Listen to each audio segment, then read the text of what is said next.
কার্যত অনুদান ঘিরে এখন চলছে রাজনৈতিক তরজা। ট্রাম্প এখন সরাসরি বলছেন এত এত কোটি কোটি টাকা কেন বিনিয়োগ করা হয়েছে ভারতের জন্য, যদিও বা মৈত্রী সম্পর্ক রয়েছে ভারতের সঙ্গে আমেরিকার, এমনটা স্বয়ং বলছেন নবনির্বাচিত রাষ্ট্রপতি ডোনাল্ড জে ট্রাম্প। তিনি বলছেন ভারতে টাকা দেওয়া হয়েছে, অনুদান দেওয়া হয়েছে, কিসের জন্য দেওয়া হয়েছে না ভোটের পার্সেন্টেজ বাড়ানোর জন্য। অনেক বড় সিরিয়াস অ্যালিগেশন। কে দিচ্ছেন? সরাসরি রাষ্ট্রপতি ডোনাল্ড ট্রাম্প। আমেরিকার রাষ্ট্রপতি পদে বসবার পর থেকে একের পর এক বিস্ফোরক মন্তব্য করেছেন, কখনো বা কড়া বার্তা দিয়েছেন, কখনো ভারতের জন্য, কখনো বা চায়না কিংবা রাশিয়া, বিভিন্ন ক্ষেত্রে কখনো রাশিয়া ইউক্রেন যুদ্ধের প্রসঙ্গ নানান রকম কথা বলেছেন। কিন্তু আজ মূল আলোচনার বিষয় এতগুলো মিলিয়ন টাকা যা বলছেন ট্রাম্প, তা কি সত্যি ভোটের পার্সেন্টেজ বাড়ানোর জন্য বিনিয়োগ করা হয়েছে? যা বলা হচ্ছে আমেরিকায় দাঁড়িয়ে তা কি সত্যি ভারতের মাটিতে এভাবেই ঘটনা প্রবাহ করা হয়েছে? প্রশ্ন উঠবে, রাজনৈতিক বিতর্কও উঠতে শুরু করেছে। সরাসরি বিরোধী শিবির আঙুল তুলছে শাসক শিবিরের দিকে, অর্থাৎ বিজেপির দিকে। অন্যদিকে বিজেপির পক্ষ থেকেও ইতিমধ্যে বিশেষ করে বিদেশমন্ত্রী এস জয়শঙ্কর বলেছেন নেপথ্যে অন্য কোনো খেলা চলছে। অন্যদিকে এ রাজ্যে ভুয়ো ভোটার তালিকা কে ফ্ল্যাশ করছেন? তৃণমূল কংগ্রেস। কোন দিকে যাচ্ছে রাজনৈতিক আবহাওয়া? কোন দিকে যাচ্ছে ২৬-এর নির্বাচনের আগে বাংলার আবহাওয়া? কোন দিকেই বা ডিনোট করা হচ্ছে আন্তর্জাতিক ক্ষেত্রে? ট্রাম্প মোদিকে নিশানা করছেন পরোক্ষভাবে। জানার চেষ্টা করবো আগামী ১ ঘন্টায়। নমস্কার, আমি অঞ্জন, আপনারা দেখছেন টাইপ টিভি বাংলা। এখন ঠিক ঘড়ি কাটা সন্ধ্যে ৭টা। আর মূল আলোচনার বিষয় অনুদানে না ট্রাম্পের। আমার প্রথম প্রতিবেদন আপনাদের সামনে রাখছি, তারপর আসছি বিশদ আলোচনায়। দেখুন, আমেরিকার প্রেসিডেন্ট ডোনাল্ড ট্রাম্প সম্প্রতি ভারত ও বাংলাদেশকে দেওয়া অনুদান বন্ধের সিদ্ধান্ত নিয়েছেন, যা নিয়ে বিতর্ক ও কূটনৈতিক উত্তেজনা তুঙ্গে। ট্রাম্পের মতে ভারত আমেরিকার থেকে প্রচুর সুযোগ সুবিধা নেয় এবং ভারতে আমেরিকান পণ্য বিক্রির ক্ষেত্রে ২০০% কর আদায় করা হয়। তিনি প্রশ্ন তোলেন, আমরা কেন ভারতের ভোটের জন্য টাকা পাঠাবো? আমাদেরও তো ভোটের হার বৃদ্ধি করা দরকার। ট্রাম্প প্রশাসন তাই অনুদান বন্ধের সিদ্ধান্ত নিয়েছে। তার মতে এই অনুদান অপ্রয়োজনীয়। And $21 million for voter turnout in India. What do we need to spend $21 million for voter turnout in India and $21 million for voter turnout in India? Well, why are we giving $21 million to India? They got a lot of money. They're one of the highest taxing countries in the world in terms of us. We can hardly get in there because their tariffs are so high. I have a lot of respect for India. I have a lot of respect for the Prime Minister. He just left, as you know, 2 days ago. But we're giving $21 million for voter turnout. It's voter turnout in India. What about like voter turnout here? Oh, we've done that, I guess. We did 500 million, didn't we? It's called the lockboxes. ট্রাম্পের এই মন্তব্যের পর ভারতের বিদেশ মন্ত্রক থেকে প্রতিক্রিয়া জানানো হয়েছে। মন্ত্রকের মুখপাত্র রণধীর জয়সওয়াল বলেন, সম্প্রতি মার্কিন প্রশাসনের তরফে তহবিল সম্পর্কিত কিছু তথ্য প্রকাশ করা হয়েছে। বিষয়টি আমাদের নজরে এসেছে। ভারতের অভ্যন্তরীণ বিষয়ে বিদেশি হস্তক্ষেপ হচ্ছে, যা উদ্বেগের। বিদেশমন্ত্রী এস জয়শঙ্করও এই ইস্যুতে স্পষ্ট অবস্থান নিয়েছেন। তিনি বলেন, ইউএসএইড নিয়ে আমরা কাজ করি কিনা তা নিয়ে কোনো প্রশ্ন নেই। ইউএসএইডকে ভারতে কাজ করার অনুমতি দেওয়া হয়েছে। বছরের পর বছর ধরে এই সংস্থা এখানে কাজ করছে, কিন্তু ওদের কাজ করতে দেওয়া হয়েছিল সরল বিশ্বাসে, ভালো কাজের জন্য। এখন কথা উঠছে আমেরিকার অনুদান খারাপ কাজে ব্যবহার করা হয়েছে। ফলে বিষয়টি খতিয়ে দেখা দরকার। যদি এই অভিযোগ সত্যি হয়, দেশের মানুষের এটা জানার অধিকার আছে কারা সেই খারাপ কাজের সঙ্গে যুক্ত। It's not a question of did you deal with USAID or not. USAID was allowed, has been here historically. But USAID was allowed here in good faith, to do good faith activities. Now suggestions are being made out of America that there are activities which are in bad faith. So it surely warrants a look. And if there is something to it, I think the country should know who are the people involved in the bad faith activities. উল্লেখ্য, গত রবিবার আমেরিকার সরকারি দক্ষতা বিষয়ক দপ্তর ভারতের ১৮২ কোটি টাকার অনুদান বাতিল করে দেয়। এই টাকা ভারতে আসত দেশের নির্বাচনে ভোটের হার বৃদ্ধি করার জন্য। ট্রাম্পের বক্তব্য, তার পূর্বতন জো বাইডেন সরকার ভারতকে এই অনুদান দিতেন, কিন্তু এই অনুদানের প্রয়োজনীয়তা তিনি দেখছেন না। And $21 million for voter turnout in India. What do we need to spend $21 million for voter turnout in India? এই বিতর্কের মধ্যে ভারত সরকার বিষয়টিকে গুরুত্ব সহকারে নিচ্ছে। বিদেশমন্ত্রী জয়শঙ্কর দিল্লি বিশ্ববিদ্যালয়ে একটি সাহিত্য উৎসবে গিয়ে বলেন, ট্রাম্প প্রশাসনের আধিকারিকরা কিছু তথ্য প্রকাশ করেছেন এবং অবশ্যই তা উদ্বেগের। আমার মনে হয় একটি নির্দিষ্ট দৃষ্টিভঙ্গি তৈরির জন্য কিছু মানুষ সক্রিয় হয়ে উঠেছেন। একটি দেশের ক্ষমতাসীন সরকার হিসেবে আমরা বিষয়টি খতিয়ে দেখছি, সত্যি প্রকাশ্যে আসবেই। I think some information has been put out there by the Trump administration people, and obviously that is concerning. So there are activities which are in bad faith. So it surely warrants a look. And if there is something to it, I think the country should know who are the people involved in the bad faith activities. এই পরিস্থিতিতে ভারত আমেরিকার সম্পর্কের ভবিষ্যৎ নিয়ে উঠছে প্রশ্ন। ট্রাম্পের মন্তব্য এবং অনুদান বন্ধের সিদ্ধান্ত দুই দেশের মধ্যে কূটনৈতিক সংঘাতের সম্ভাবনা তৈরি করেছে। এখন দেখার বিষয়, এই বিতর্কের পর ভারত ও আমেরিকার সম্পর্ক কোন দিকে মোড় নেয় এবং এই ইস্যুতে কী ধরনের সমাধান আসে। Bureau report, tribe TV Bangla. আপনারা নিশ্চয়ই শুনেছেন, লোকসভা ভোটের আগে বারংবার এই গুঞ্জন শোনা গিয়েছে যে আলাদা করে ফান্ডিং করা হচ্ছে বিদেশ থেকে। কে তুলেছিল এই কথা? স্বয়ং রাহুল গান্ধী অনেকবার এই প্রসঙ্গ উঠিয়েছে। কিন্তু এই আলোচনার প্রসঙ্গে অমিত শাহ সরাসরি স্বরাষ্ট্রমন্ত্রী বলেছিলেন যে না, কোনো অনুদানের এরকম করে আলাদা কোনো ব্যাপারই নেই। এবং অন্যদিকে সিপিআইএমের পক্ষ থেকে এ বিষয়ে কেস করা হয় যে এই বিষয়গুলোর উপর, বিশেষ করে ভোট পার্সেন্টেজ কেনার জন্য, ভোট কেনার জন্য কোটি কোটি টাকা ব্যয় করা হচ্ছে। এবং কার্যত সেক্ষেত্রে অনেকটাই এগিয়েছিল একেবারে প্রথম সারিতে বলা যেতে পারে বিজেপি, এবং তারপরে আঞ্চলিক দল হয়েও কোনো এক জায়গায় জাতীয় স্তরেও যেন আঘাতপ্রাপ্ত হচ্ছে কোনো এক জায়গায় জাতীয় কংগ্রেস। তার কারণ জাতীয় কংগ্রেসকেও ছাপিয়ে চলে গিয়েছিল তৃণমূল কংগ্রেস। ভাবতে পারেন, এতগুলো কোটি কোটি টাকা, যা আমার আপনার প্রত্যেকের টাকা, প্রত্যেকের করের টাকা থেকে এত টাকা বিনিয়োগ করা হচ্ছে, অন্য দেশ থেকে নেওয়া হচ্ছে। কি মনে করেন, ফ্রিতে কেউ ফ্রিতে টাকা দিয়ে দেবে আপনাদের? সম্ভব নয়। আজ দেখুন, ট্রাম্প সরাসরি বলছেন, রাষ্ট্রপতি সরাসরি সেই দেশ থেকে হুঁশিয়ারি দিচ্ছেন ভারতকে, কেন এত টাকা আমরা বিনিয়োগ করব ভারতের জন্য, যেখানে কিনা ভারত সবচেয়ে বেশি ট্যাক্স নিচ্ছে। এবং প্রসঙ্গক্রমে তিনি এটাও বলেন যে ভারতের সঙ্গে আমেরিকার সম্পর্ক যথেষ্ট সুসম্পর্ক রয়েছে, কিন্তু তারিফের ক্ষেত্রে, ট্যাক্সের ক্ষেত্রে কোনো রকম নয়ছয় হবে না, নড়াচড়া হবে না। কে বলছেন? ট্রাম্প বলছেন। আপনারা দেখেছেন, সম্প্রতি মোদি গিয়েছিলেন, প্রধানমন্ত্রী নরেন্দ্র মোদি, তিনি সরাসরি ট্রাম্পের সঙ্গে বৈঠকও করেছেন। সাময়িকভাবে সূত্র মারফত যা জানা যাচ্ছে তাতে এই বিষয়েও কথা উঠেছিল, বিশেষ করে ট্যাক্স। এই বারবার করে যে প্রসঙ্গগুলো উঠছে, ট্যাক্স, কখনো অ্যালুমিনিয়াম, কখনো স্টিল, বিভিন্ন ক্ষেত্রে শুল্কের কথা বলা হচ্ছে, সে জায়গায় সত্যিই কি ভারত একটু ব্যাকফুটে চলে গেল? বারংবার বিজেপির নেতাদের পক্ষ থেকে বলা হচ্ছিল, ভারত এবং বাংলাদেশের মধ্যে যে বিদ্বেষমূলক অবস্থান তৈরি হয়েছে, বাংলাদেশ বারংবার যেভাবে হুঁশিয়ারি দিচ্ছে, ট্রাম্প প্রশাসন আমেরিকায় মসনদে বসবার পরে এ ধরনের ঘটনা অনেকটাই কমে যাবে। অর্থাৎ আমেরিকার ওপর ভরসা করেছিল ভারত। আজ কোনো এক জায়গায় হয়তো ভারত বাংলাদেশ সীমান্তে কিংবা ভারত বাংলাদেশের মধ্যে বিদ্বেষমূলক অবস্থান একটু হলেও শিথিল হয়েছে, কিন্তু অন্যদিকে কি চাপ বাড়াচ্ছে ট্রাম্প?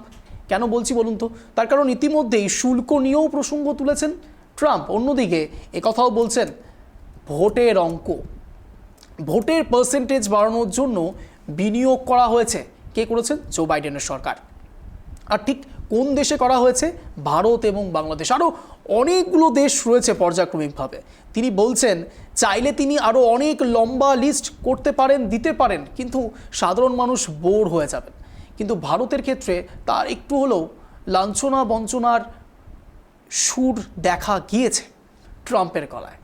ভারত অনেকটাই উচ্চতর অবস্থায় রয়েছে, কিন্তু তা সত্ত্বেও ট্রাম্পকে হয় ভয় পাওয়া হচ্ছে, অথবা সত্যি সত্যিই ভারত এই কাজ করেছে।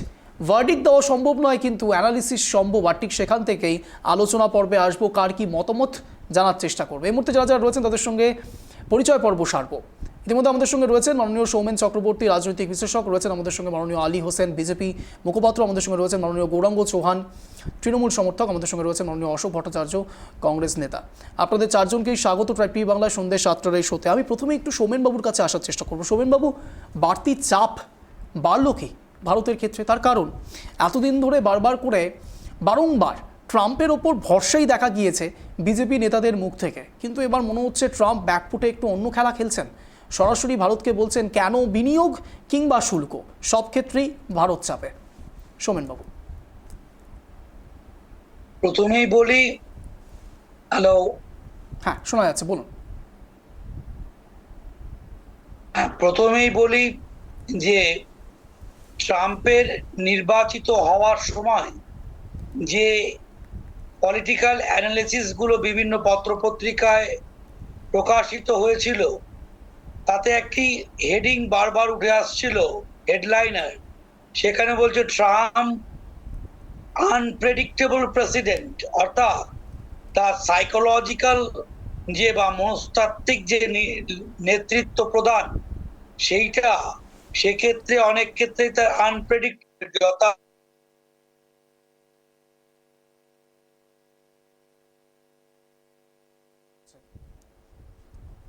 আপনার কাছে আবারও আসবো, কিন্তু এই মুহূর্তে আমি চলে যাব সরাসরি আলীবাবুর কাছে। আলীবাবু, ট্রাম্প বাড়তি চাপ বাড়াচ্ছে ভারতের, তার কারণ ইতিমধ্যে এস জয়শঙ্করও কোনো এক জায়গায় একটু ট্রাম্প সম্বন্ধে বলেছেন, ইনডিরেক্টলি বলেছেন কিন্তু বলেছেন। আলীবাবু।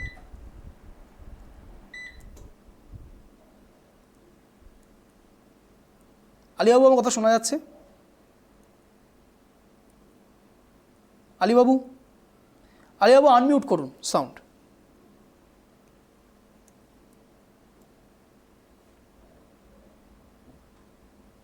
আলীবাবু, আমার কথা শোনা যাচ্ছে? চাপ সৃষ্টি করেনি বা চাপ দিচ্ছে এরকমও কোনো বার্তা আমাদের কাছে নেই। প্রথমত আমাদের বিদেশ মন্ত্রী মাননীয় জয়শঙ্করজি উনি পরিষ্কার করে বলছেন যে উনি যে কথাগুলো বলছেন সেই কথাগুলো আমরা আমাদের সরকার নিশ্চয়ই দেখবে, অবজারভেশন করবে এবং সত্য সামনে আসবে। এই যে কথাটা বলছে সত্যি সত্যি ঠিকই বলেছে যে ট্রাম্প যে কথাগুলো বলছে সেই কথাগুলোর কতটা সত্য মিথ্যা সেটা আমরা ভারত সরকার সেটা বিবেচনা করবে। দুই, ভারতবর্ষকে যদি চাপে ফেলার জন্য ট্রাম্পের বাসনা থাকতো তাহলে আপনারা দেখেছেন যে নরেন্দ্র মোদী আমাদের দেশের প্রধানমন্ত্রীকে ট্রাম্প সাহেব নিজেই কিন্তু বাংলাদেশের বিষয়ে দেখবার দায়িত্ব মাননীয় মোদীজিকে তিনি সঁপে দিয়েছেন যে আপনি এটা দেখুন। আরেকটি বিষয় আছে, আপনারা দেখলেন যে আমেরিকায় গিয়েছিলেন মাননীয় রাষ্ট্রপতি মাননীয় প্রধানমন্ত্রী মোদীজি, আর গিয়ে সেখানটায় আপনারা দেখেছেন যে নরেন্দ্র মোদীকে কি হারে সম্মানটা করেছেন। নরেন্দ্র মোদীকে চেয়ারে বসিয়ে পিছে উনি দাঁড়িয়েছিলেন, চেয়ারটা আগ বাড়িয়ে দিয়ে। এই যে সম্মান, আজকে ভারতবর্ষের প্রভূত সম্মান আমরা হয়েছে বিশ্ব দরবারে, আমরা ভারত যথেষ্ট সম্মানিত হয়েছি স্বাভাবিক কারণে। আর ট্যাক্সের ব্যাপারে যেটা আপনারা বলেছেন, ট্যাক্সের ব্যাপারে ট্রাম্প যে কথাগুলো বলেছে সত্যি তো। ট্রাম্প অর্থাৎ আমেরিকা ভারতবর্ষ থেকে যে দ্রব্যগুলো নিয়ে যায় বা আমদানি করে বা এখান থেকে যারা ক্রয় করে নিয়ে যায় ভারতবর্ষে যে দ্রব্য, তার যে ট্যাক্স আমরা যেটা পাই, একইভাবে আমেরিকা থেকে যে দ্রব্যগুলো আমরা এই দেশের জন্য নিয়ে আসি নিশ্চয়ই আমাদেরও ট্যাক্স দিতে হয়, আমেরিকাকেও ট্যাক্স দিতে হয় ভারতের দ্রব্য নেওয়ার জন্য, আবার ভারতকেও ট্যাক্স দিতে হয় ওদের দেশের দ্রব্য কিনবার জন্য। স্বাভাবিক কারণে ট্যাক্সে যদি উনি কোনো কিছু বিষয় ভেবে থাকেন সেটা ওনাদের বিষয় আছে, সেটা আমাদের কোনো বিষয় না। আমরা যে আমাদের সবই তো বুঝলাম আলীবাবু, কিন্তু এটাও তো আপনাকে মানতে হবে, সরাসরি বলা হচ্ছে যে ভোটের জন্য টাকা নেওয়া হয়েছে। ভারত ভোটের জন্য টাকা নিচ্ছে, যেটা আমরা ট্যাক্স পাই সেটা তো আমরা নেবই। আর কি বলবো, ভোটের জন্য ট্যাক্স আলাদা বিষয় আর ভোট আলাদা বিষয়। না না, ভোটের জন্য টাকা নেওয়া হচ্ছে। সার্বিকভাবে আপনি বলছেন যে ভারতকে চাপ দিচ্ছে, সে চাপে কোনো ব্যাপার না, এটা আদান প্রদানের ব্যাপার আছে। আর একটা বিষয় যেটা বলছে যে টাকা নেওয়ার যে ব্যাপারটা, বিনিয়োগ করা হচ্ছে, বলা হচ্ছে যে কেন এতগুলো টাকা দেওয়া হবে, প্রশ্নচিহ্ন তৈরি করছেন ট্রাম্প এবং সরাসরি বলছেন যে ভারতে ভোট কেনার জন্য, ওয়ান কাইন্ড অফ কেনার জন্য টাকা দেওয়া হয়েছিল। এই প্রসঙ্গ তো কংগ্রেসের পক্ষ থেকেও তোলা হয়েছিল লোকসভা ভোটের আগে। ট্রাম্পের আগে শুনুন, ট্রাম্পের আগে জো বাইডেন সরকার ছিল, আপনারা জানেন। সেই জো বাইডেন সরকার যদি আজকে ভারতবর্ষের কোনো বিরোধী দলের সঙ্গে কোনো কথা বলে বা কোনো কিছু যদি করে থাকে সেটা নিশ্চয়ই সত্য সামনে আসবে। সে তো জয়শঙ্কর পরিষ্কার বলেছেন, সেটা সত্য সামনে আসবে। ভারত সরকার আমি এখানে অশোকবাবুর কাছে যাবো। অশোকবাবু, নিশ্চয়ই ছেড়ে কথা বলবে না। অশোকবাবু, আপনারা টাকা নিচ্ছিলেন? অশোকবাবু, আপনারা টাকা নিচ্ছিলেন? আলীবাবু প্রসঙ্গক্রমে সেটাই হয়তো বলে শুনুন না, আমার কথা শোনা যাচ্ছে? একদম স্পষ্ট বলুন। আমার কথা শোনা যাচ্ছে? আচ্ছা, আমি প্রথমে খুব অবাক হয়ে গেছিলাম। আশা করবো আমার বক্তব্যের মাঝে কেউ বলবেন না, আমি সবটাই শুনলাম। আমি মাঝে মাঝে আলিদাকে দীর্ঘদিন চিনি এবং ওনাকে চিনি বিজেপির মুখপাত্র হিসাবে, বকলমে নরেন্দ্র মোদীরও মুখপাত্র হিসাবে। আজকে আমি অবাক হয়ে যাচ্ছিলাম উনি ট্রাম্পের মুখপাত্র কিনা, মানে কতটা বিজেপির আর কতটা ট্রাম্পের আমার গুলিয়ে যাচ্ছিল। 2 নম্বর কথাটা হচ্ছে, খুব আমি স্পেসিফিক একটা কথা বলি, মানে আলীবাবুর একটা কথা আমার ভীষণ কানে লাগলো। ট্রাম্প দায়িত্ব সঁপেছেন, একদম আমি যদি বলি, ট্রাম্প দায়িত্ব সঁপেছেন নরেন্দ্র মোদীকে, আপনি বাংলাদেশ ভারত একটা সার্বভৌম রাষ্ট্র, ভারতবর্ষের সার্বভৌমতা যদি ক্ষুণ্ণ হয়, ভারতবর্ষের সার্বভৌমতা যদি কোথাও গিয়ে আক্রান্ত হয়, তার দায়িত্ব সব ভারতবর্ষের মানুষ নরেন্দ্র মোদীকে সঁপেছেন। ট্রাম্প সঁপবেন মানে? ট্রাম্প কি বিশ্বগুরু নাকি? কি কথাবার্তা বলছেন, একটু ভেবে বলুন আলীবাবু। 3 নম্বর কথায় আমি আসছি, যেটা আসল কথা, যেটা রাহুল গান্ধী বারবার বলতেন, ভারতবর্ষের ভোটকে কেনার জন্য, ভারতবর্ষের ভোটার টার্ন আউট থেকে বাড়ানোর জন্য। আমরা মহারাষ্ট্রে দেখেছি বিকাল 5টা পর 1%, 6টায় সে পার্সেন্টের 10% বেড়ে গেল। হরিয়ানাতে দেখেছি, এবং আমরা বারংবার এই প্রশ্নটা তুলেছি। আচ্ছা, আপনার কি মনে হয় আমরা যারা এখানে বসে এই আলোচনা সভায় অংশ নিচ্ছি, যে একটা প্রশাসন, একটা দেশের প্রশাসন টাকা দেবে কাকে? সরাসরি সরকারকে টাকা দেবে, সরকারকে বিনিয়োগ করছে। বারবার বলা হচ্ছে আমরা ভারতকে দিয়েছি, কোন দলকে, কোনো বিরোধী দলকে টাকা দেওয়া যায়? একটা সরকার টাকা দিচ্ছে তো কোনো বেআইনি পথে টাকাটা দিচ্ছে না, কারণ টাকাটা তো ডকেটিং টাকা। ভালো করে বুঝুন, এই টাকাটা যে দেয়া হয়েছে খুব বৈধ উপায়ে দেয়া হয়েছে, বৈধ উপায়ে বিনিয়োগ হয়েছে, এবং বিনিয়োগের কারণটা বলা হচ্ছে ভারতবর্ষের ভোটার টার্ন আউট বাড়ানোর বিনিয়োগ। এখন ট্রাম্প এত দোস্ত, এদের এত বন্ধু।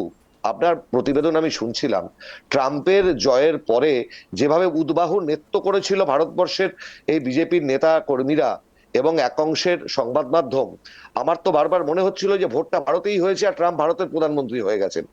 এখন একটা হিন্দি গান ছিল, মনে আছে আপনার? দুশ্মন না করে দোস্ত নে ও কাম কর দিয়া, দুশ্মন না করে দোস্ত নে ও কাম কর দিয়া। এখন ওই সেই কাজটাই ট্রাম্প করে দিয়েছেন।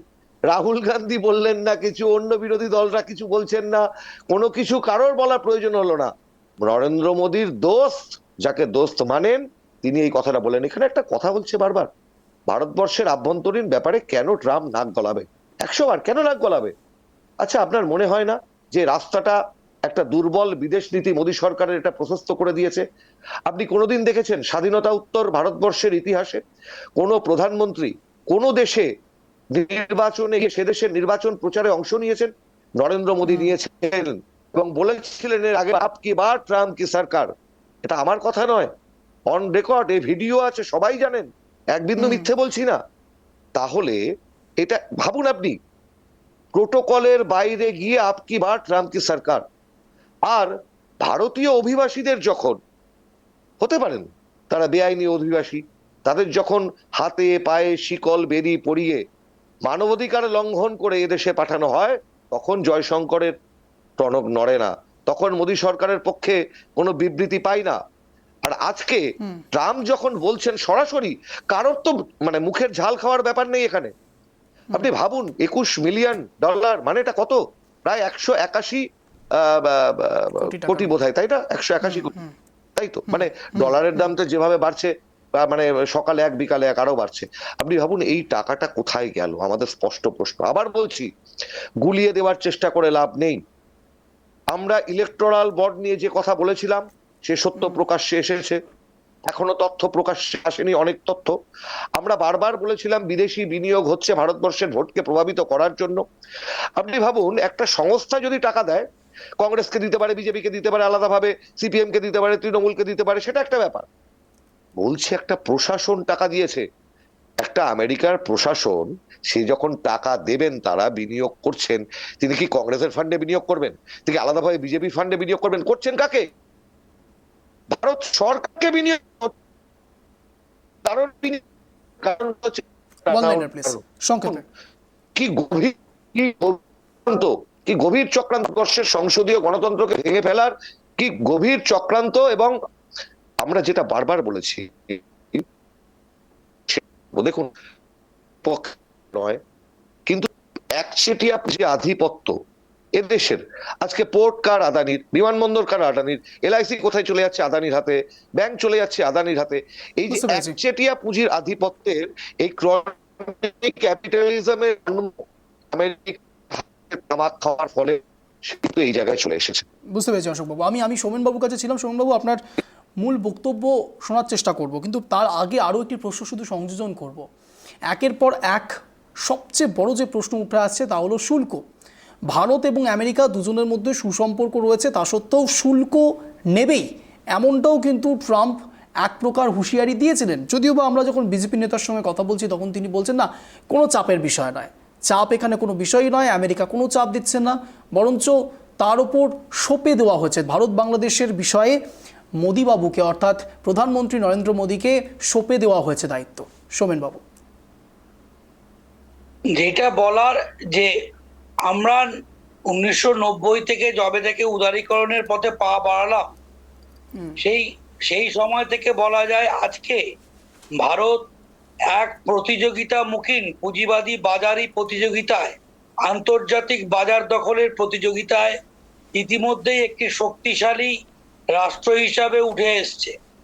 এবং ট্রাম্পের বা মার্কিন যুক্তরাষ্ট্র 80-র দশক 90-এর দশক জুড়ে সারা পৃথিবীব্যাপী তাদের যে কর্তৃত্ববাদ, সাম্রাজ্যবাদ বা বাজার দখলের লড়াইয়ে এককভাবে নেতৃত্ব দিয়েছিল, সেই নেতৃত্বকে চ্যালেঞ্জ ছুড়ে দিয়েছে ভারত এবং চায়না।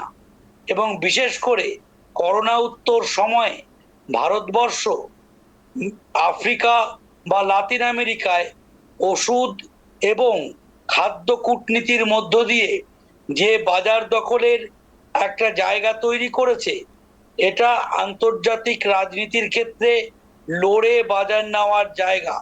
এখানে 1 ইঞ্চি জমি কেউ কাউকে যেমন ছাড়ে না, তেমন ভাবে আজকে এই বাজার দখলের ক্ষেত্রে কোনো রাষ্ট্র যে বিদেশ নীতি, সেক্ষেত্রে বলা যায় যে চিরকালীন বন্ধু বা চিরকালীন শত্রু বলে কিছু নেই।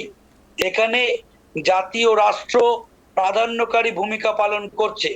আমি 1 মিনিট সময় নিয়ে বলবো, আজকে যে প্রশ্নগুলো উঠছে তার ইতিহাসটার দিকে সামান্য একটু টনক নড়াতে বলবো।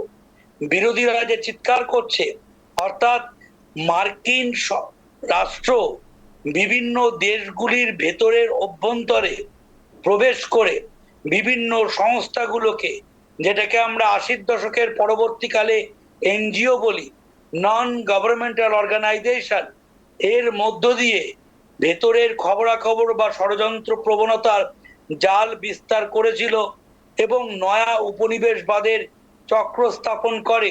সেটা PL 64 গম আমাদের দেশে যে 1960-70 দেওয়া হয়েছিল, তার মধ্য থেকে শুরু হয়। আমরা ভুলে যাব না যে শ্যাম পিত্রদার ক্ষেত্রে যে অভিযোগ আনা হয়, ইন্দিরা গান্ধীর সময় মার্কিন নাগরিকত্ব ছেড়ে দিয়ে ভারতীয় নাগরিকত্ব গ্রহণের অনুরোধ। একই রকম ভাবে মনমোহন সিং এর সময় V4 এডট এবং সারা ফালিক, যারা পরবর্তীকালে আমরা দেখি যে ওই জেনেটিক্যালি মডিফাইড শস্য বিটি বেগুন, যার অন্যতম উমেদারি হিসাবে বাংলাদেশ, ভারতবর্ষের মতো তৃতীয় বিশ্বে মার্কিনেরা যে জাল বিস্তার করেছিল, যে বলা যায় ইউএস যে বিভিন্ন ফাউন্ডেশন, রকফেলার ফাউন্ডেশন এবং মন্তানসোর মধ্য দিয়ে, সেক্ষেত্রে বলা যায় এটা নতুন নয়। অর্থাৎ বিজেপি হোক কিংবা কংগ্রেস হোক, 80-90-এর দশক থেকে মার্কিন ষড়যন্ত্রের এই জাল, অর্থাৎ তাদের রাষ্ট্রবাদকে আজ ট্রাম্প অশোকবাবু কিছু বলতে চাইছেন। সোমেনবাবু, অশোকবাবু কিছু বলতে চাইছেন, অশোকবাবু বলুন। না, আমি ওনার বক্তব্য উনি শেষ করুন, আমি বলবো। আমি কারোর মধ্যে বাধা দিচ্ছি না, আমি শুধু বলবো বলে হাতটা তুলেছি। আমার এরকম কোনো সংস্কৃতি আমার নেই। উনি ওনার বক্তব্য বলুন, তারপরে মার্কিন যে এই অনুচর বৃত্তি, অর্থাৎ আমরা দেখেছি বিভিন্ন নকশাল ফ্রন্টাল সংগঠনগুলো বিভিন্ন ক্ষেত্রে দেশ বিরোধী প্রতিটা জায়গায় তারা এরকম অনুদানের জাল দিয়ে এক প্রকার বলা যায় মহাজনী সুদ কারবারিকে তারা প্রমোট করতে চায় সারা পৃথিবীতে। বেশ, অশোকবাবু। মুশকিলটা হয়ে গেছে অন্ধ কংগ্রেস বিরোধিতা কোন জায়গায় গেলে, এটা শরণবাবুর কথায় আমি বুঝতে পারলাম। একেবারে উনি কথাটা কিছু ভুল বলেননি, কিন্তু রোগের কারণটা তো ধরতে হবে। রোগের কারণটা হচ্ছে সোভিয়েতের ডাউনফল। আপনাকে ভাবতে হবে যে একটা সোভিয়েতের পতন বিশ্ব রাজনীতিতে যে মারাত্মক ক্ষতি করলো, যে একটা যে ব্যালেন্স ছিল, সে ব্যালেন্সটা নষ্ট হয়ে গেল। এবং ঠান্ডা যুদ্ধের অবসান সাম্রাজ্যবাদী শক্তির থাবাকে আরো শক্তিশালী করলো। এবং আজকে উনি বলছিলেন এতগুলো কথা, এবং উনি হয়তো অর্ধেক সত্যি বললেন। কেন আমি বলছি অর্ধেক সত্যি বললেন?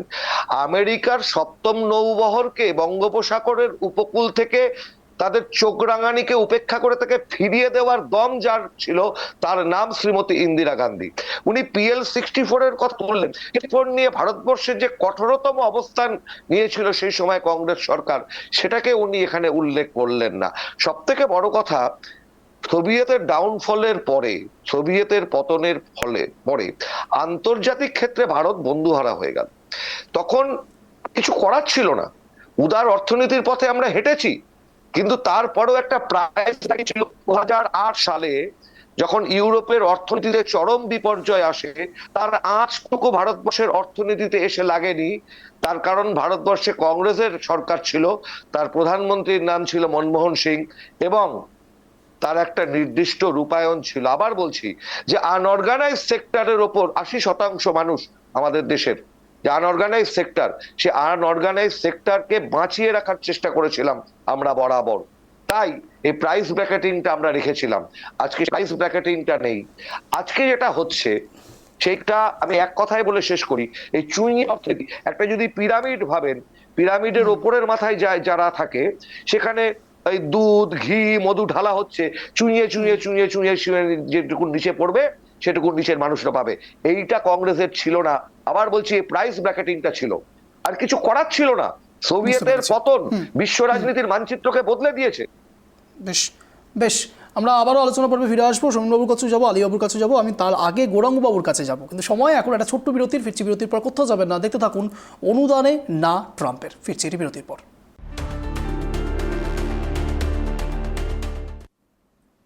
আমি এবার সরাসরি গৌরাঙ্গবাবুর কাছে যাব। গৌরাঙ্গবাবু, কার্যত যে ইলেকট্রাল বন্ড নিয়ে এত কথা হয়েছিল লোকসভা ভোটের আগে এবং লোকসভা ভোটের পরেও কথা হয়েছে এই বিষয় নিয়ে, এবার তো সেখানেই মনে হচ্ছে শিলমোহর পড়ে যেতে চলেছে। দেখুন, মোদি মোদি এবং আমাদের 47তম রাষ্ট্রপতি ইউএসএ ডোনাল্ড ট্রাম্প, দুজনেই বন্ধু বন্ধু কথা বলেন না, বন্ধুর কথা বলে দিয়ে পিছন থেকে ছুরি মারা, আঘাত করার চেষ্টা, এবং এবং আমাদের বলি যে মানুষকে বোকা বানানোর চেষ্টা করা হচ্ছে। যে প্রোডাক্টগুলো যে বলেছেন, যে ডোনাল্ড ট্রাম্প বলেছেন, যে প্রোডাক্টগুলোতে বেশি শুল্ক ভারত আদায় করে, চীন, ভারত এবং ব্রাজিল আদায় করে, তার মধ্যে ভারত শীর্ষে। কি প্রোডাক্ট? সেই প্রোডাক্টগুলো হচ্ছে এগ্রিকালচারাল প্রোডাক্ট কিছু থাকতে পারে, টেক্সটাইলের কিছু প্রোডাক্ট থাকতে পারে। চাল ডালে কি আর শুল্ক আদায় করবে ভারতবর্ষ?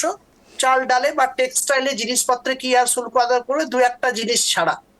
এগুলো সব বোকা বানানো, মিথ্যা বানানো। পিছন দিক থেকে নরেন্দ্র মোদী কদিন আগে ছিলেন ডোনাল্ড ট্রাম্পের সাথে ভিতরে ভিতরে মিটিং করে এসেছেন।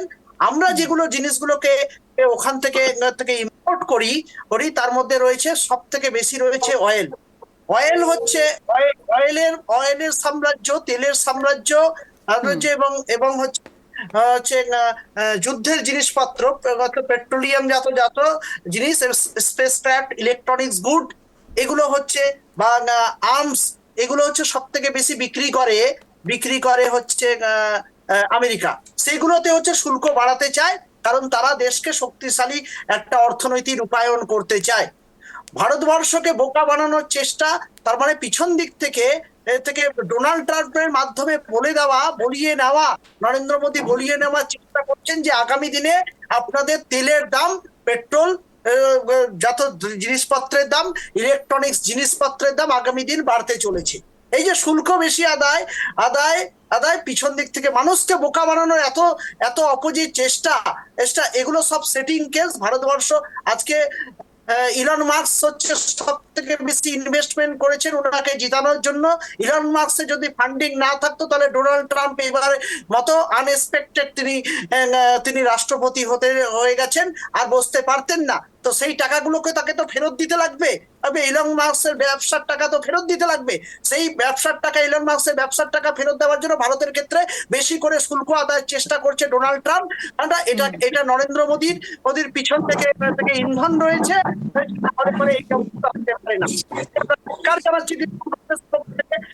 ভারতবর্ষ অর্থনৈতিক দিক থেকে অনুদান চায় না, ভারতবর্ষ অর্থনীতি অনেক শক্তিশালী।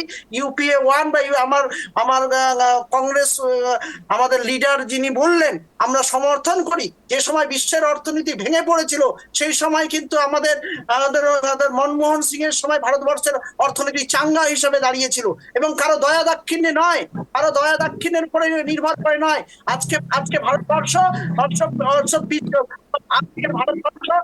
অন্যের দয়া দাক্ষিণ্যের উপরে।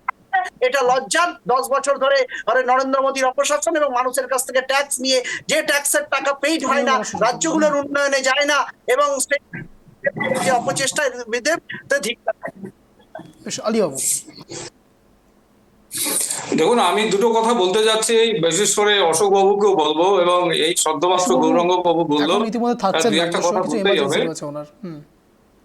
সেই জায়গায় দাঁড়িয়ে আমি যেটা বলতে যাচ্ছিলাম যে অশোক বাবু যে কথাগুলো বলেছিলেন তার দুই একটি উত্তর না দিলে অসম্পূর্ণ থেকে যাবে। আমি ডোনাল্ড ট্রাম্পের কোনো মুখপাত্র নেই আর নরেন্দ্র মোদীরও মুখপাত্র নাই, আমি বিজেপি পার্টির মুখপাত্র। বিজেপি পার্টির বক্তব্য, দলের বক্তব্য আমি আপনার প্রেসে জানাচ্ছি। দ্বিতীয় যেটা বিষয় সেটা হচ্ছে ভারত এখন আমদানিকারক দেশ থেকে রপ্তানিকারক রপ্তানিকারক দেশে পরিণত হয়েছে। আপনারা জানেন যে এই যে বললেন না গৌরাঙ্গ বাবু যে প্রতিরক্ষার সাজ সরঞ্জাম ভারতবর্ষ আগে কিনতো, এখন কিন্তু ভারতবর্ষ 14টা দেশে লাস্ট কিছুদিন হলো আমরা কিন্তু অস্ত্রপত্র ভারতবর্ষের সমস্ত কিছু আমরা কিন্তু বিদেশে আমরা কিন্তু রপ্তানি করেছি, সেখান থেকে আমাদের যথেষ্ট আয় হয়েছে। এটা কি অশোক বাবুরা চান না যে ভারতবর্ষ চিরদিন ওই PL-80 মতন হাত পেতে গম ভারতবর্ষে নিয়ে আসুক আর ভারতবর্ষ থেকে কোনো কিছু যাবে না? এই যে বৈদেশিক মুদ্রা ভারতবর্ষের সঞ্চয় হচ্ছে, কোথায় কংগ্রেসের আমলে মাত্র 125 বিলিয়ন মার্কিন ডলার ছিল ভারতবর্ষে, আর আজকে সেটা দেখুন প্রায় 400 পার হয়ে গেছে, 400 বিলিয়ন মার্কিন ডলার পার হয়ে গেছে। সেই জন্য ভারতবর্ষে বৈদেশিক মুদ্রা যথেষ্ট পরিমাণ রয়েছে এবং সেটা করেছে আমাদের মাননীয় প্রধানমন্ত্রী নরেন্দ্র মোদীজি। আজকে ভারত মধ্যস্থকারী দেশ হিসাবে আত্মপ্রকাশ করেছে, এটা জগৎ জানে। আজকে দেখেছেন রাশিয়া ইউক্রেনের সময় আমার ভারতবর্ষের প্রধানমন্ত্রী মোদীজি আর ওই ইউক্রেন থেকে যে ছাত্রদের যারা মেডিকেল কলেজে পড়তেন সেই সমস্ত মেডিকেলের ছাত্রদের, ইভেন বাংলাদেশেরও ছাত্রদের ভারত সরকার কিন্তু তাদের সঙ্গে কোলাবোরেশন করে আমরা কিন্তু ইউক্রেন থেকে আমরা ছাত্র বের করতে আনতে পেরেছি। এই যে হাজার হাজার ছাত্র যেটা বিদেশে পড়তে গিয়েছিল তাদেরকে আমরা এনেছি, এটা একটা মধ্যস্থকারী লক্ষণ। আজকে ইসরায়েল প্যালেস্টাইনের যে একটা দীর্ঘদিনের সমস্যা, আমরা ভারতীয় আমার ভারত সরকার মোদীজির নেতৃত্বে আপনারা দেখেছেন যে ওই প্যালেস্টাইনে বা পাশের যে দেশগুলো সেই দেশ থেকে ভারতের প্রতিনিধিগুলোকে আটকা পড়া লোকগুলোকে আমরা কিন্তু ভারতবর্ষে আনতে পেরেছি। স্বাভাবিক কারণে মোদীজির কূটনীতিক চাল, মোদীজির কূটনীতিক সফলতার জন্য, আমাদের সুদক্ষ বিদেশ নীতির জন্য ভারত সরকারের আমরা কিন্তু একটা জায়গায় এসে দাঁড়িয়েছি। আগে ভারতবর্ষ উন্নয়নশীল দেশে ছিল, এখন ভারতবর্ষ উন্নত দেশে পরিণত হতে যাচ্ছে। আজকে অশোক বাবুকে এটা কিন্তু ভাবতে হবে।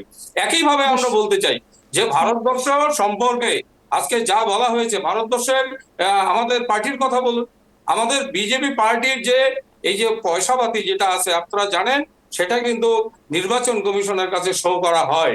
আজকে সেখানেই দেখুন, সেখানে তো বিদেশের কোনো পয়সা আসেনি। আমার ভারতবর্ষের শিল্পপতি, ভারতবর্ষের সাধারণ মানুষ, আমরা বিজেপি কর্মীরা, আমরা বিজেপি পার্টিতে অনুদান চাঁদা দিয়ে আমরা কিন্তু ইলেকশন পরিচালনা করি। এক্ষেত্রে কেউ বলতে পারবে না যে 10 টাকা অনৈতিকভাবে বিজেপি সরকার অন্যের কাছ থেকে কালেকশন করেছে, এটা কিন্তু দেখাতে পারবেন না।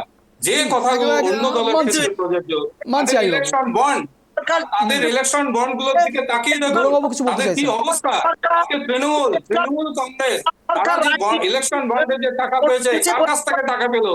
এই যে 700 কয়েক কোটি টাকা, এই টাকাটা কোথা থেকে আসলো? আজকে ওই যে ডিআর লটারি, এই যে ডিআর লটারি, সেখানেও ইলেকশন বন্ডে যে টাকা দিয়েছে গৌরাঙ্গ বাবু, আপনি কথাটা ফেলতে পারবেন না। ডিআর লটারি তারাও কিন্তু ইলেকশন বন্ডে তৃণমূল কংগ্রেসকে টাকা দিন। এই জন্য আমরা বলছি ভারতবর্ষ এখন এগিয়ে গেছে, ভারতবর্ষকে পিছিয়ে যাওয়ার কোনো রাস্তা নেই। ভারতবর্ষ এখন বিশ্ব দরবারে সমাদৃত হয়েছে। ভারত এখন 2047 সালে বিশ্বে 1 নম্বর শক্তিতে পরিণত হবে, সেই লক্ষ্যে এগিয়ে যাচ্ছে। অশোক বাবুদের চিন্তা সরকারে আসতে পারছে না বলে আজকে ওনাদের আজকে সেই পূর্বের কাণ্ড ঘাটা শুরু করেছে। কবে কোথায় ইন্দিরা গান্ধী কি করেছে, আর সেই টান আজও টেনে যাচ্ছে, আর তাদের বর্তমান আর কোনো বক্তব্য নেই। গৌরবাবু ওয়ান লাইনার ইলেকট্রন বিজেপি করেছে, এটা নিয়ে কেস চলছে এবং বিজেপির সমস্ত নেতা, মন্ত্রী এবং অর্থমন্ত্রীকে রিজাইন দিতে বলা হয়েছিল। ইলেকট্রাল বন্ডে যে দুর্নীতি বিজেপি করেছে ভোটে জেতার আগে, এবং সেন্সেক্সে রাতারাতি ভোটের প্রচারের সময় আমায় কোন কোন জিনিসের দাম বাড়বে ইনভেস্টমেন্ট করতে বলে দেওয়া হয়েছে প্রচারের সময়। এবং স্বাভাবিক কারণে এতে দেশের ইলেকশন চলছে, সেই হিসাবে সেন্সেক্স বলুন, ব্যাংক নিফটি বলুন, নিফটি 50 বলুন, অটোমেটিক বেড়ে যাবে। দুর্নীতি দেশের সমস্ত দুর্নীতিকে ছাপিয়ে যাবে, এটাকে মাথায় রেখে আপনি বলবেন বিজেপি 2000 দেখুন প্রসঙ্গ যখন গৌরাঙ্গবাবু কিংবা আলীবাবু, সোমবাবুর কাছে আমি যাব এই বিষয় নিয়ে, প্রসঙ্গ যখন ভোটের পার্সেন্টেজ বাড়ানো, অতএব এটাও একেবারে সুস্পষ্ট যে ভোটার না থাকলে ভোট পার্সেন্টেজ কখনো বাড়তে পারে না। এবার দেখুন অদ্ভুতভাবে ভুতুড়ে ভোটার কিভাবে রাজ্যে বেড়ে যাচ্ছে। অ্যালিগেশন আনছে কে? তৃণমূল কংগ্রেস। কি লিখছেন তারা? বলছেন 4500 ভুতুড়ে ভোটার নাকি বেঙ্গল ইলেকট্রাল রোলসে রয়েছেন। অর্থাৎ 7 মাসের মধ্যে, লোকসভা ইলেকশনে 7 মাসের মধ্যে চম্পাহাটিতে এই ভোটার তালিকাতে 4500 জন ভুতুড়ে ভোটারকে দেখা গিয়েছে। কোথা থেকে এলো? তাদের নাকি বেশিরভাগই বাড়ি কখনো মুর্শিদাবাদ, কখনো মালদা, কখনো বা শিলিগুড়ি থেকে দেখা যাচ্ছে। এবার প্রশ্ন হচ্ছে এই ভুতুড়ে ভোটার আসছে কোথা থেকে শোভেনবাবু? ঠিক এই জায়গায় কুণাল ঘোষ ঠিক কী বলছেন একবার শোনাই, তারপর শোভেনবাবুর কাছে আসছি। দেখুন, বারুইপুরের চম্পাহাটি পঞ্চায়েত ভোটার বেড়ে গেছে, এ নিয়ে চূড়ান্ত মিথ্যাচার এবং কুৎসা করছে বিজেপি। তারা বলছে তৃণমূল করেছে। বাস্তব হচ্ছে এই অনুপ্রবেশকারীদের বিষয়টা, যারা অবৈধ অনুপ্রবেশকারী, এটা রাজ্যের আওতায় পড়ে না। সীমান্তটা পাহারা দেয় বিএসএফ, সেখান থেকে গাফিলতি আছে বলে অনুপ্রবেশকারী ঢুকছে। এবং আমরা সতর্ক বলে, রাজ্য সরকার সতর্ক বলে, রাজ্য প্রশাসন সতর্ক বলেই কিন্তু এটা ধরা পড়ছে যে কে কোথাও যদি ভোটার লিস্টে উঠে যায়।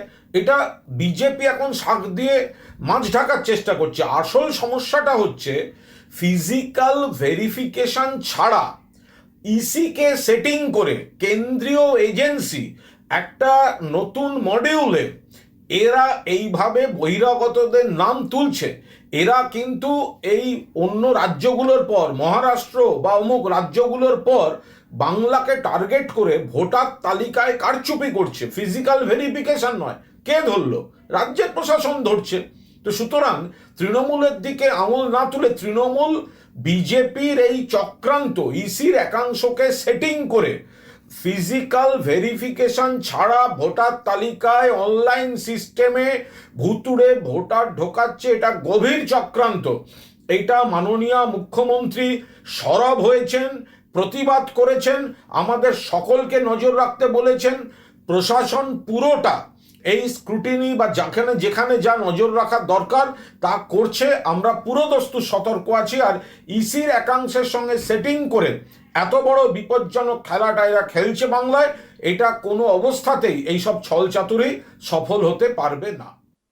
না, নিশানা শুধু বিজেপিকে নয় শোভেনবাবু, সরাসরি ইলেকশন কমিশনের ওপরও নিশানা রয়েছে কুণাল ঘোষের। এবং কার্যত তিনি বলছেন ভুতুড়ে ভোটার বাড়িয়ে দেওয়াটা আদেও একটি বড় সড়ো চক্রান্ত। সোমেনবাবু, আপনার 1 মিনিট সময় শুরু হচ্ছে এখন আনইন্টারাপ্টেড। আসবো আলীবাবু। সোমেনবাবু, আসলে এই ভুতুড়ে ভোটারের প্রসঙ্গটা যে এখনকার যে জননেত্রী আমাদের মুখ্যমন্ত্রী মাননীয় মমতা বন্দ্যোপাধ্যায় একসময় সিপিএম এর ওপরই এটা নিয়ে খুব সরব হয়েছিলেন পার্লামেন্টে। আজ উনি এখানকার শাসক এবং এখানে এই ভুতুড়ে ভোটার কেমন ভাবে আসছে না আসছে, এই সীমান্তবর্তী অঞ্চল সেটার জন্য একটা দায়ী। আমরা দেখেছি আসামের ক্ষেত্রে, এবং একই রকম ভাবে রিসেন্টলি জওহরলাল নেহরু ইউনিভার্সিটির একটি প্রতিবেদনে দেখা গেছে দিল্লির যেমন ভৌগোলিক যে পলিটিক্স মানচিত্র সেটা বদলে দিয়েছে রোহিঙ্গিয়া রিফিউজি, এমন ভাবেই বলা যায় যে পশ্চিমবঙ্গের ক্ষেত্রেও অনুপ্রবেশ একটা স্থায়ী সমস্যা হিসাবে রয়েছে। এবং একই রকম ভাবে যে জমানাই হোক সেই অনুপ্রবেশ ঘটছে এবং তারা চটজলদি চেষ্টা করছে ভারতীয় যে ভোটের রাজনীতির তারা একটা জায়গায় চলে আসতে এবং যেন তেন প্রকারেণ বিভিন্নভাবে তাদের নাম ওঠানোর ক্ষেত্রে তারা বিভিন্ন পথকে অবলম্বন করছে, যেটাকে আমরা বলতেই পারি যে পার্টি থাক সেখানে দাঁড়িয়ে শাসকের সঙ্গে সহমত না থাকলে বা বলা যায় তারা কোনো রাজনৈতিক দলের আনুগত্য প্রবণতা না থাকলে কখনো এই কাজ সম্পন্ন হতে পারে না। বেশ, আমি আলী বাবুর কাছে যাবো। আলী বাবু, আপনার 1 মিনিট সময় শুরু হচ্ছে এখন, আনইন্টারাপ্টেড, বলুন। প্রথমে তো হচ্ছে পশ্চিমবঙ্গে তৃণমূল কংগ্রেস একটা ভুতুরে কংগ্রেস সরকার চলছে। এটা ভুতুরে সরকার কেন? যে এরাই ভোটার লিস্টে নাম তুলে দিচ্ছে, এরাই গ্রাম পঞ্চায়েতে আপনার প্রধানরা, এরাই সার্টিফিকেট দিচ্ছে, বার্থ সার্টিফিকেট দিচ্ছে, এরাই শংসাপত্র দিচ্ছে, এখানে 6 মাস ধরে স্থায়ীভাবে বসবাস করছে। সেই অনুপ্রবেশকারীরা যারা আমন্ত্রণ করে ডেকে আনছে তারাই এদেরকে 6 মাস ধরে রেখে তারা বলছে এখন আমাদের এখানকার স্থায়ী বাসিন্দা, ইনি 6 মাস ধরে এই অঞ্চলে বসবাস করেন, সুতরাং এনাকে ভোটার লিস্টে নাম তোলার জন্য সুযোগ করে দেওয়া হোক। তাই এনাদেরই অফিসাররা, ওই বিএলও অফিসাররা ভোটার লিস্টে নাম তুলিয়ে দিচ্ছেন 6 নম্বর ফর্মে। স্বাভাবিক কারণে ভুয়ো ভোটার, ভুতুরা ভোটার স্বাভাবিক কারণে নাগরিক হয়ে গেল এবং একইভাবে ভুতুরা ভোটারের সরকারও তৈরি হয়ে গেল। সুতরাং মুখ্যমন্ত্রী যেটা বলছে এটা বিজেপিকে, এটা মানে কি বলছে যে বিজেপি যেন এর মধ্যে না ঢোকে তার জন্য সে কথা বলছে। আসলে মমতা বন্দ্যোপাধ্যায়ের একটা পরিকল্পনা ভুতুরা ভোটার বা ভুয়ো ভোটার কি করে এই পশ্চিমবঙ্গের এই বিধানসভায় করা যায়, এটা হতে পারবে না। বিজেপি এই ভোটার সংশোধন এইভাবে করতে দেবে না। আমরা চাই ইলেকট্রনিক পদ্ধতিতে একটা সঠিক পদ্ধতি বের করে এই ভুয়ো ভোটার রোধ করবার চেষ্টা করি। বেশ, অন্তিম রাউন্ডে রয়েছে গঙ্গাবাবুর কাছে যাবো। গঙ্গাবাবু, আপনার 1 মিনিট সময় শুরু হচ্ছে এখন। সংযোজন শুধু ভারত আমেরিকার সম্পর্ক দিনের পর দিন খারাপের দিকেই যাচ্ছে, এমনটাই বলছে রাজনৈতিক মহল। গঙ্গাবাবু, আপনার 1 মিনিট সময় শুরু হচ্ছে এখন, বলুন। ভারত আমেরিকার সম্পর্ক খারাপের দিকে যাচ্ছে না। নরেন্দ্র মোদীর সাথে ডোনাল্ড ট্রাম্পের সেটিং এর মাধ্যমে ভারতবর্ষের মানুষের ক্ষেত্রে আগামী দিনে পেট্রোলজাত দ্রব্য থেকে শুরু করে এয়ারক্রাফট থেকে শুরু করে বিভিন্ন ইলেকট্রনিক জিনিসপত্রের দাম বাড়ানোর প্রবণতা বৃদ্ধি পাচ্ছে। কারণ ভারতবর্ষে তো নরেন্দ্র মোদী মানুষকে ট্যাক্সের মধ্যে দিয়ে রাখছেন এবং শোষণ করে যাচ্ছেন। মানুষ এখন চালটাও কিনতে পারছে না, গরিব মানুষদের অবস্থা তাই হয়ে গেছে। আগামী দিনেও বাড়বে, আগামী দিনে এটা বাড়বে, এটা নিঃসন্দেহে বলা যায়। আর আমেরিকা আরো বেশি প্রফিট নিবে এবং তার বকলমে পার্সেন্টেজটা একটা নরেন্দ্র মোদী অ্যাকাউন্টে যাবে, এটা নিঃসন্দেহে নিতে পারে। এবং সর্বোপরি আমরা যেটা বলবো যে ভুতুড়ে ভোটার যখন জিততে পারছে না, দিল্লির মতো করে পিছন দিক থেকে 10,000, 15,000, 20,000, 6 মাস ওদের ভোটার বাড়িয়ে দিয়ে জেতার যে চেষ্টা বিজেপি করছে, এটা বাংলায় পারবে না। কারণ আমরা বেশি সজাগ রয়েছি, কোনো চিন্তা নাই। কারণ অনলাইনের মাধ্যমে ইলেকশন কমিশনকে হাতে দিয়ে বাইরে থেকে ভোটার ঢুকিয়ে জেতা যাবে না, আমরা সব সজাগ আছি। বেশ, এই প্রসঙ্গে যেহেতু গঙ্গাবাবু কথাটা তুললেন তাই বলে রাখি, ট্রাম্পও বলছেন নাকি ইলেকট্রাল কোনো বিষয় দিয়েই ভোট তিনিও বিশ্বাস করে না, তিনিও ব্যালট বাক্সে বিশ্বাস করছেন। যাই হোক, আপনাদের তিনজনকে অনেক ধন্যবাদ টাইম টিভি বাংলা আসার জন্য, সন্ধ্যে 7টার এই শোতে জয়েন করার জন্য। কার্যত অশোকবাবুও ছিলেন, অশোকবাবুকেও অনেক ধন্যবাদ। যে কথা বলে আজকের স্পেশাল শো শেষ করব, মূলত সত্যি যদি ভুয়ো ভোটার তৈরি হচ্ছে, ভুতুরে ভোটার তৈরি হচ্ছে, প্রশাসন কতটা সজাগ তার সবচেয়ে বড় নজির বা ফলাফল পাওয়া যেতে পারে 2026-এর নির্বাচনে। এবার দেখার সত্যিই সেই ভুয়ো ভোটার কোনো এফেক্ট ফেলতে পারে কিনা। এরকমই শো দেখার জন্য প্রতিদিন সন্ধ্যে 7টায় নজর রাখুন টাইম টিভি বাংলার পর্দায়। নমস্কার।